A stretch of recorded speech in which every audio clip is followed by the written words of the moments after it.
So I don't want to talk too much about it, but rather to illustrate, because this has been the experience. But as you heard, the title of the work is From Minor to Major and Back Again. Because my passion that's developed over the years of performing and teaching has been an idea that the greatest actors in the world are not your Al Pacinos and Robert De Niros and Meryl Streeps. They are the chorus members. The chorus does the core work in the theater. And the ability for an actor to be in the chorus, to disappear, to be invisible, except through giving attention to the person who's in major, who's the central character at that moment. But then the capacity to transform instantly, to pick up the story and drive it forward with that confidence, to carry it forward alone, knowing that the other 12 people of the chorus are supporting that. And that someone else is then a second later going to take the baton or the ball from him and step back into chorus invisibly again. Invisible because totally in tune with the rest of the chorus. That's really what the focus of the work has been about. So the first exercise we'll do, let's fill up gaps, is one that looks at that idea of handing over the responsibility to carry the story forward or disappearing back into it. It's really called, I don't know that it's called anything, it's called Be Still and Go. So on the signal, I'd like you to just stop where you are, okay? But now Obed is going to continue moving. When he decides to stop, one other person can move, only one. But everyone wants to be the one that moves. Everyone wants to be in A, in major, yeah? But only one can be.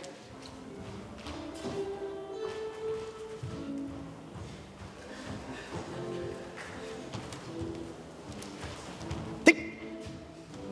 Only one.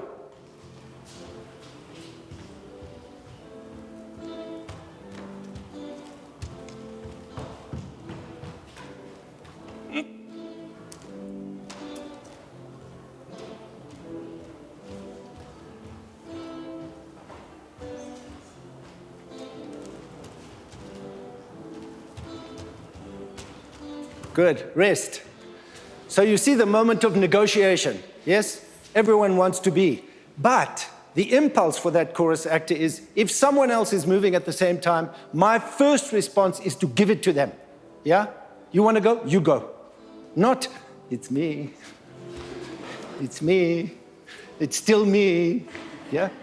You want to exchange as much and as often as you can and as quickly as you can. So the game is fun when there are not such long periods of walking, okay, but one person, even a small movement, someone else must pick up the ball. So we change it now, so that now the change happens because someone else elects to take on major. So I'm walking, I'm moving, but someone else starts moving, I'm going into minor, instantly. So the motivation for that change is coming from someone else in the chorus. Is clear? Yeah. Here we go. Ready? Again. Hop! Kaldi. Keep going.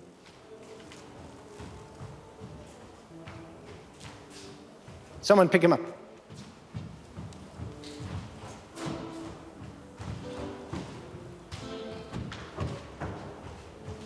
So your 360 awareness of what's happening in the room, who else is moving. Is there a flash of movement from someone else is going to give you the signal, you're out.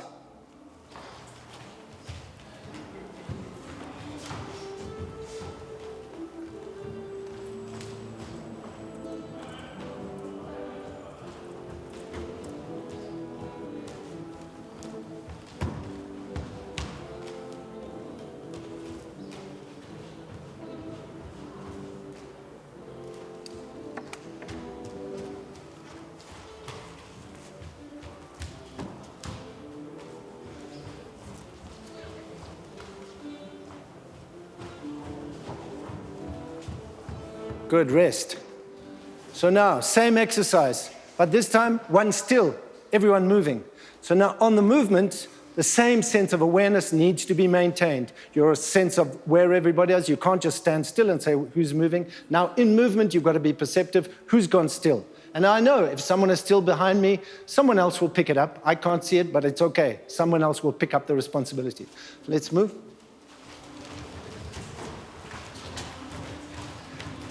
Oh, we have a volunteer. Kaldi likes being still.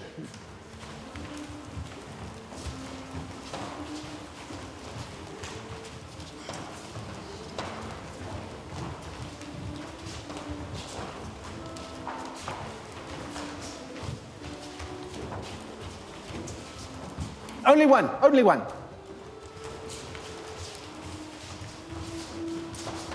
Don't take too long. Look for exchange. Exchange is where the fun is. Too many.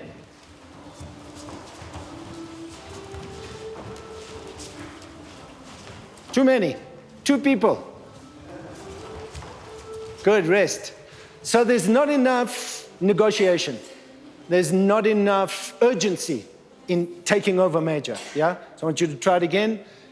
So that to give the opportunity to illustrate to them that 2 people can be going. Is it you? Is it me? And then a third person says, no, it's actually me.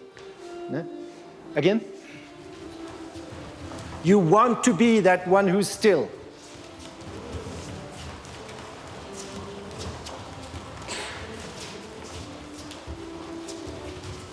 Keep your awareness to see if someone else has stopped at the same time as you, give them the ball.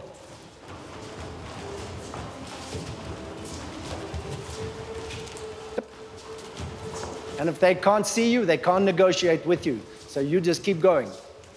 Too many people.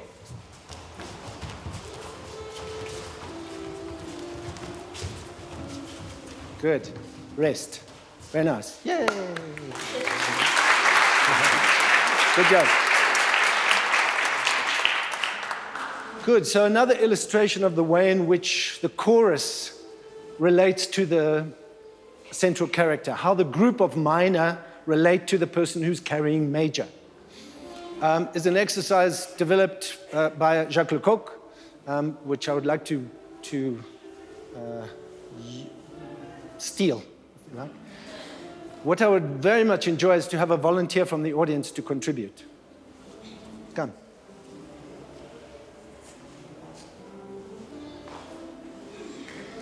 So, yes, what's your name? Selima. Selima. Okay, good. Let's come over this side. This is secret. Talk amongst yourselves. So get ready for the chorus work here. You can start filling up the gaps. Start to make sound, get ready for the gathering, yes? So they're going to move around, they're going to get into the middle, they're going to explode out to the sides. When they get to the sides, I want you just to walk. Don't do anything, don't think anything. Deadpan face, yeah? To the center of the stage. Then look at the audience and count how many people have red in their clothing. Just as you go through, look at them and count.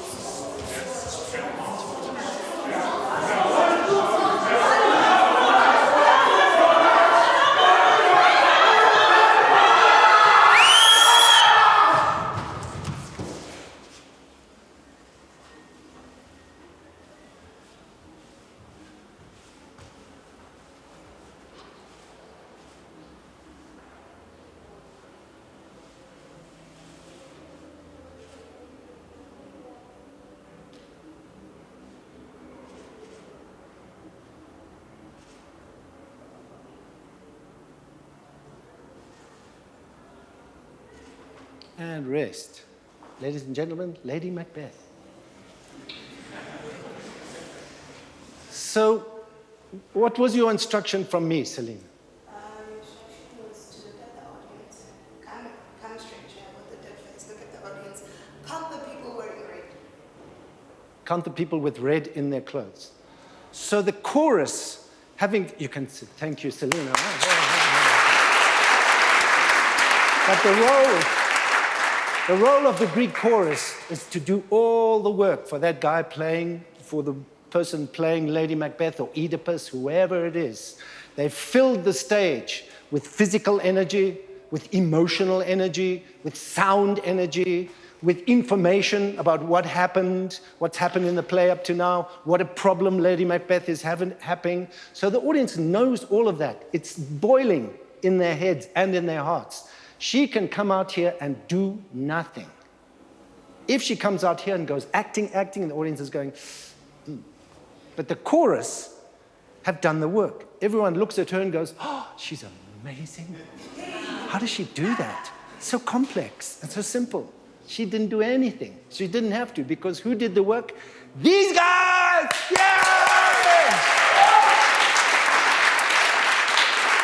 Yeah? So it's that capacity or that awareness in exchange with the audience that you know where you are, exactly when you step into major, when you're in minor, and how to do that confidently and knowing how much power that holds as well. And the willingness to say, you're major. Okay, I'm major. I carry a story forward. Now I'm gone.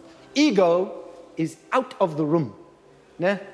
Nothing to do with what's happening in the space. It's delicious. It's delicious.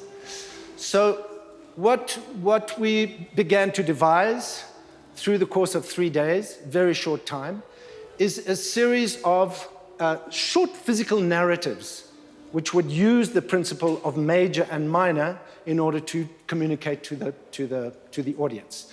So they'll demonstrate one of those now, and then I invite you, when you're watching it, to see who's in major and how does minor serve major right the way through the story, in terms of providing physical environment and emotional response, how being in minor doesn't mean that you are altogether invisible. You're absolutely present for the audience, but your job is to give focus to the major, to the one who's in major. Up and feed him. So this is a simple, everybody knows this story. I think every person who's ever studied mime has been invited to do the scene of waking up in the morning, cleaning themselves and going out. Yes? This is slightly different in that it's wake up, get dressed, make food, prepare food. So the scene is called Up and Feed 'Em.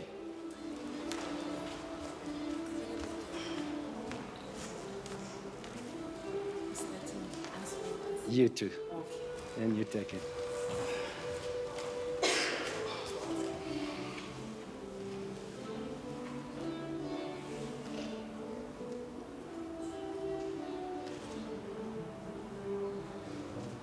Ready?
Crowd went ballistic.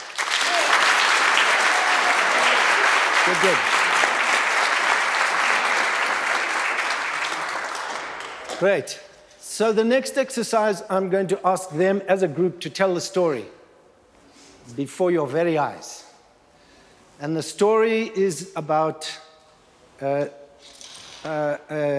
village on the other side of the mountains who is suffering from a terrible disease.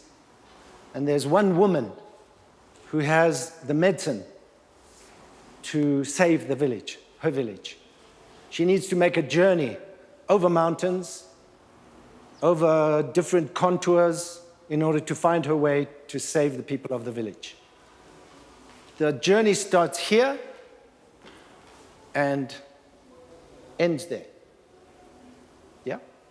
I want mountains, rivers, some kind of transportation. Yep? Here we go.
Nice work, nice work. So as you probably suspect, that wasn't completely off the cuff. Okay? It was a little preparation, okay? But only once or twice. So really the making of it is in the moment. The choice about who makes the next step, who provides the next level for her, is there in the moment with them. That they're giving attention to each other enough so that they're giving that little bit of major to the person to say, okay, it's you. I'm out. You're in. Next stage, story is prior, yeah? Everything serves towards the telling of the story. And even if we know the story, the telling of it becomes the most interesting part, how it happens. So in order for us as actors to achieve that state of generosity, if you like, and that ability to trust and to be vulnerable with each other, as you all know, working in theater is the lifelong journey, yeah?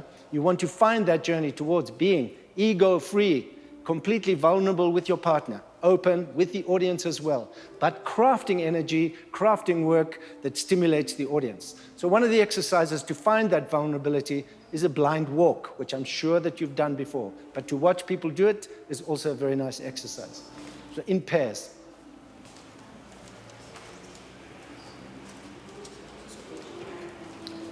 We are uneven numbers, so I'll join. With you? So one is blind, one is leader. So you'll watch the guide take the blind on a journey. The blind person is stepping out into the dark. Complete trust just in the guiding hand from the guide. And hopefully we start to develop some level of speed.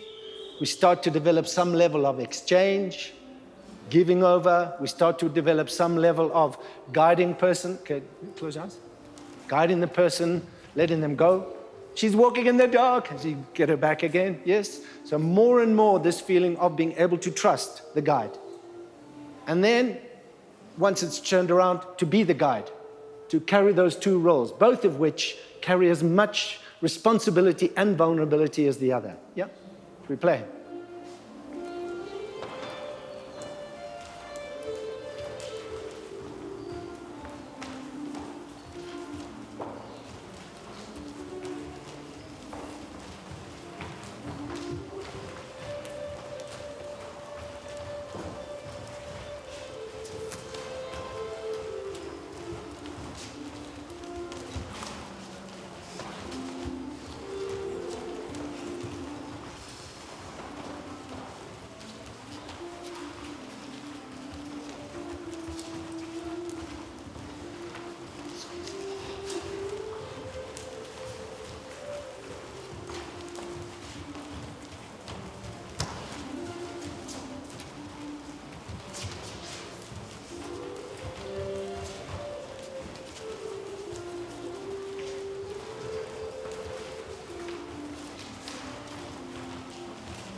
Well done.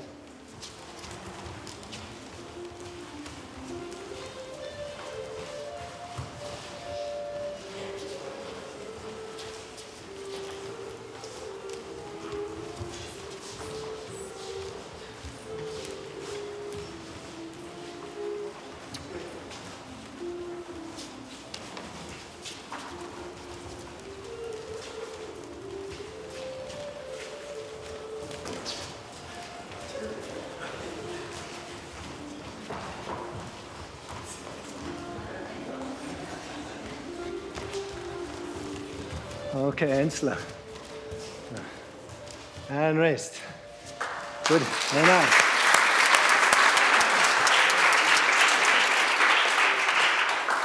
Swap.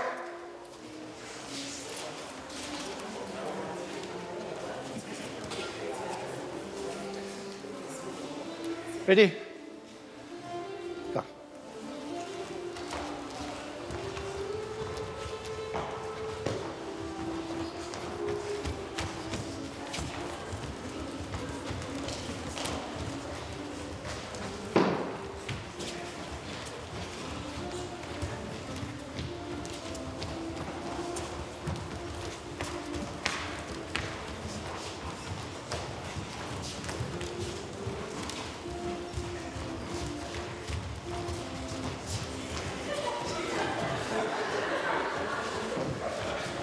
Okay, come to rest. Very nice. Very nice. Beautiful. You know what it generates so nicely as well is nervous energy, here and there. You know? And this is energy that I say to the participants is gold for the actor. It's energy that you haven't tried to generate, you know? I must feel nervous, or I must act like I'm nervous. This nervous energy is absolutely the material that you want to work with, you know? So it's such a valuable exercise in a rehearsal to play that, so that you're already sitting with this level of nervous generated energy to apply into the scene. So I applaud, very nice. And very nice audience, too. Okay. So one of the final section of it looks at creating the same kinds of storytelling as you saw in Up and Feed 'Em, but that was much more unified. They were all working to a very strict musical and rhythmic background. But this time, for this exercise, do you want to gather? Who's up first? We sourced stories from their childhoods. But in an exercise that I learned on a production called Truth and Translation, which was about the translators at the Truth Commission. And so the exercise works that in pairs, they share stories. I tell you my story, some small event in my childhood, or something that was significant, something that moved me. I receive that story, I take it as mine. Because the translator's job, the interpreter's job, was to hear testimony every day. And in the moment, translate it into another language in the first person. I went into the house. I saw my child with her hair on fire. I went in and shot 14 people. So the taking on of that person's truth, that person's story, carries enormous emotional, psychic, psychological weight. So in a situation like this, to share that story, number one, to give it away, to allow it now to become someone else's story, open heart for that to happen. For the responsibility to take that story and say, how do I take care of this? Okay? We're not interpreters now, we are storytellers. So I have the freedom and I'm invited to take that story and make it like this.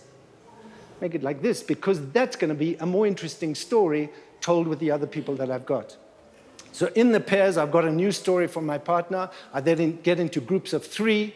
We each hear each other's story, and from those 3 stories, we make one. Maybe we just choose one. Maybe we take 2 elements or a character from one and put them into a new story. So we're working from a rich source, from truth, but the actor's job is not just to tell the story.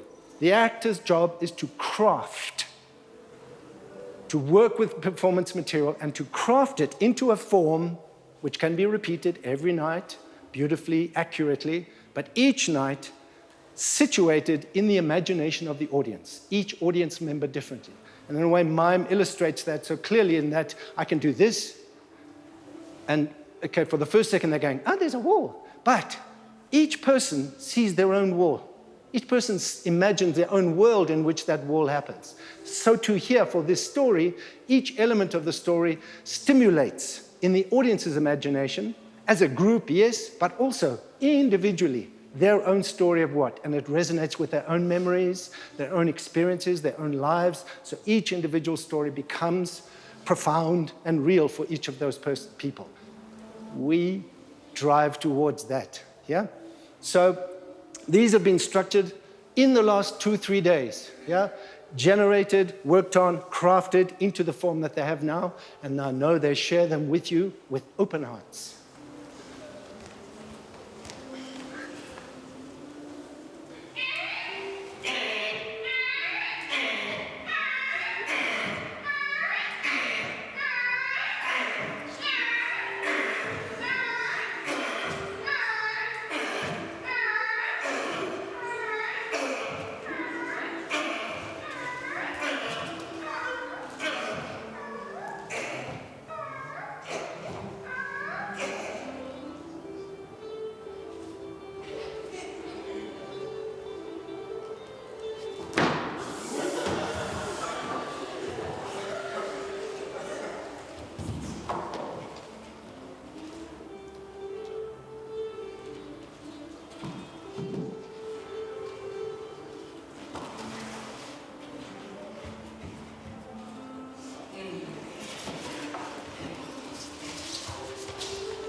Okay, let's gather there.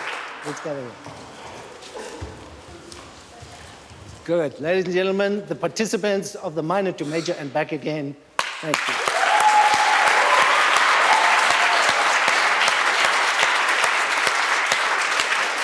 It's done. So I think there's a time when we invite if there are any comments, questions, anything you didn't follow, anything you'd like to know about the process or about the results. Not about their private lives, that's private. Phone numbers are not allowed either. Let me see. So there's time, but no obligation. Sorry, Andrew. Yes. So, in that whole entire process, do you find you're learning from them as well? I mean, gleaning off them? Yes. So the question was, did I find that in doing a process like this that I learned from them? And absolutely. Any opportunity to work with a group like this, in fact, any group, as a facilitator, I said to them at the beginning, I've been doing these exercises like 25 years. And I'm a great believer in revisiting the exercise because you learn from it each time, because people find different things out of it, you know. In a way, I've been able to refine them more, but then to get a response that's unique from a group like this and from the individuals in the group, the next time I come to the exercise, it's that much richer. But just also as a human being, you learn about it as a human being. So I was saying as well is that, in my opinion, theater training should be compulsory for everybody on the planet.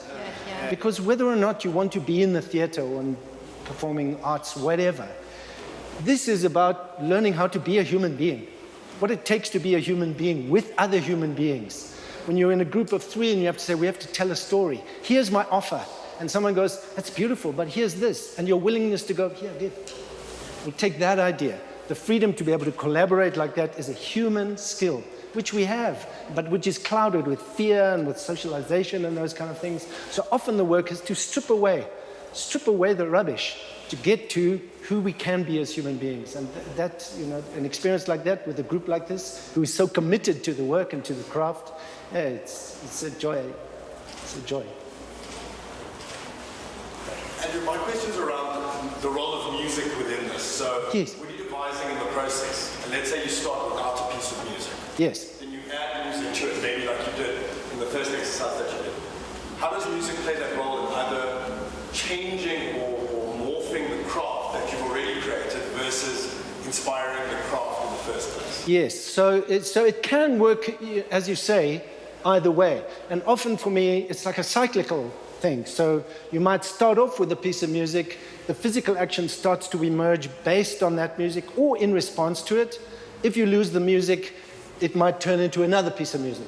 But essentially at the heart of it is that every thing on stage has rhythm, has music in it. So especially in those scenes which turned out to be silent, there's an inner rhythm which we can see. It's a bit like the cartoon soundtrack, yeah, that's playing in their heads when they play it, and that it's vitally linked to the emotional journey that's going, and that it has its own cadence and own tone and all those kind of things. So there's an inner music to what they were playing. So I consciously allowed them to develop the up and feed them to their own rhythm, and then said, no, okay, here's a soundtrack that you can work with, you can employ when it goes, you can take a gesture that goes with that, or you can work against it.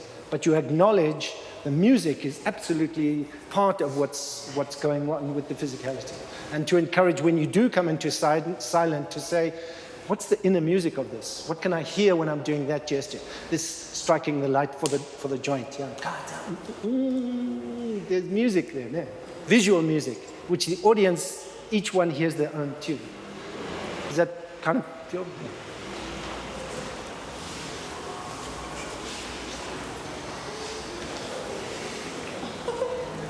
In the gap, I do have to say, personally, a personal thanks to this extraordinary place, the Center for the Less Good Idea, and the thinking behind making events like this available, and the allocating of funds to make something like this available and really worthwhile for people, and to make it open. The structure of it is unmatched, I think, in the country. So I really applaud the place.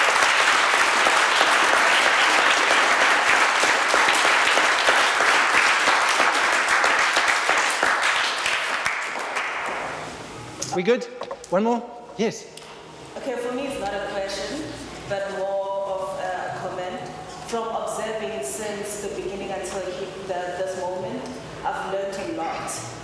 Especially as a performer and a director, I learned things I didn't know of, and things I'm going to implement in the future when working with other people. Great. So it was very important for me to observe this, and I feel like I've grown a lot just from observing.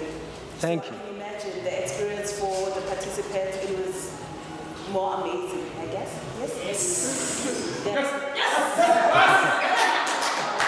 The one thing, I mean, to speak to you as a director as well, one thing that we kind of don't discover but rediscovered is that often in the creation of material, we tend to think of the order of going, have the idea, you write it down, you put it on the floor, then you rehearse to try and realize that idea. But often with this kind of work, you put the body in the situation, and the body tells you what the narrative is. Yeah? And often I would say to them, if you don't know what to do, put in a gesture. You have no idea what it means. But once you're there, in relation to the other bodies, something comes to light. The body can write for you. Yeah, in other words. Hi, Andrew. Sorry. Quick question. How do you go from the slice of life, these small little vignettes, moments that you have, and then without getting too complex narratively, stretch them out into something that's fuller, bigger, presentable, like to be presented as a performance work? Yeah, I think these are purely exercise pieces. If you're looking to make something that has a more profound, if you like, or something that has a greater resonance, and that has something like a broader base on which you would want to create something in order to show it. This is merely a development of a technique. So if I think of, and I speak of it a bit in the secondary revisions, that if I had to try and characterize what the process of creative work is, that it might not start, but for the sake of this argument, it begins with the question. What's the question? The question comes from my observation of the world. What's going on in the world? What's happening? How do I feel about the world? How do I observe my internal? How do I observe someone else making up the story to make sense of something? So my observation results in a question. The question then, if it's being percolated at the same time through contemplative practice and maybe writing or whatever it is, at the same time as you as an artist, you are practicing. You are coming to class every day and doing scales. Hours and hours, repetitive work, get the body in tune, craft the work. Then the question starts to inform what's happening in the practice. Yeah? So for instance, if I was working on a play, The Ugly Nunu, about a conflict between a man and an insect, but it's also about a man in conflict with himself, the exercise that I was working on persistently and repetitively was the transformation that the mime makes between one character and another. Spine changes to this character, to that character, to this character. And the more I did it, the more it spoke of my question at the time was, how do I live with myself? In the 80s in South Africa, when the place is exploding and I'm a white person in a middle-class suburb, how do I resolve this conflict? So that those two start to catapult each other further on. So whatever the question is in anybody's life that they're concerned with or that they observe, that together with practice presents performance material. Then, with a director's eye, you start to craft that into a form, either a play or a series of scenes or whatever it is, the form of which is then crafted in order to give the audience the experience. Yeah? So that you constantly think, it's a beautiful idea, it's very moving, but now how do we take that and craft it in the audience's imagination? And then in performance, the fifth strand, the exchange. From the audience's response, you start to say, okay, nobody's responding, or nobody's seeing what we're talking about. Let's work again. Or they're going, ha, ha, ha, when you thought they were going to go, oh my God. So you're starting to hear from what their responses are. What is universal? What's making connections with more people? So it really starts on what is the artist concerned with? What's worrying them? Or what they think is funny, you know? Anything that is of interest to them when they observe the world. I think. Great. Thank you. Tina? All right, so just to end off, to say thank you once again very much to Andrew and to all of the participants and to all of you for joining us. And to invite you please to follow us on social media and on our website. That's the best way to really find out what is happening at the center. There is a very full program for the rest of the year. So I invite you please to have a look and come and join us. And also to really use our website as a resource. So Andrew referred to secondary revisions. That's just one of our programs. That's an online program that is available on our website. It speaks to creative process. So for the educators in the room and for all of you who are young theatre makers, performers, it's a wonderful resource to understand how artists are thinking about process. And there is all of our seasons, all of the works that have ever been put on at the center exist on our website, and it's a hugely valuable resource. There's work by incredible artists, really exciting, fresh work that is traveling the globe. So we invite you to really engage with that. And thank you once again to everyone.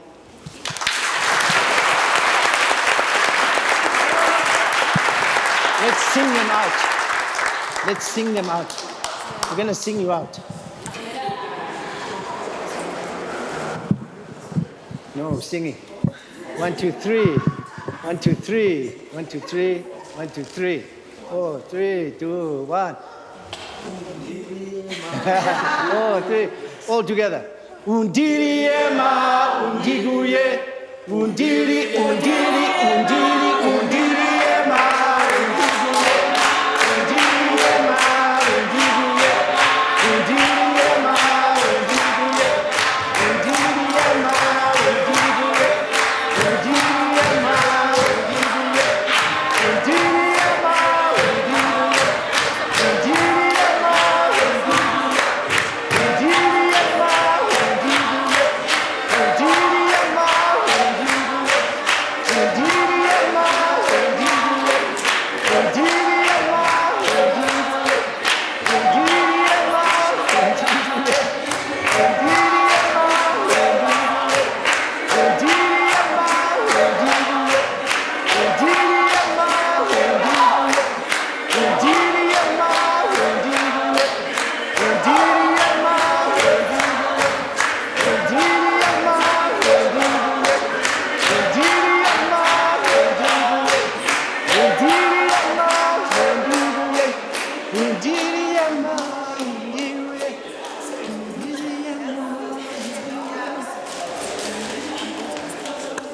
Thank you. Thanks. Oh, good.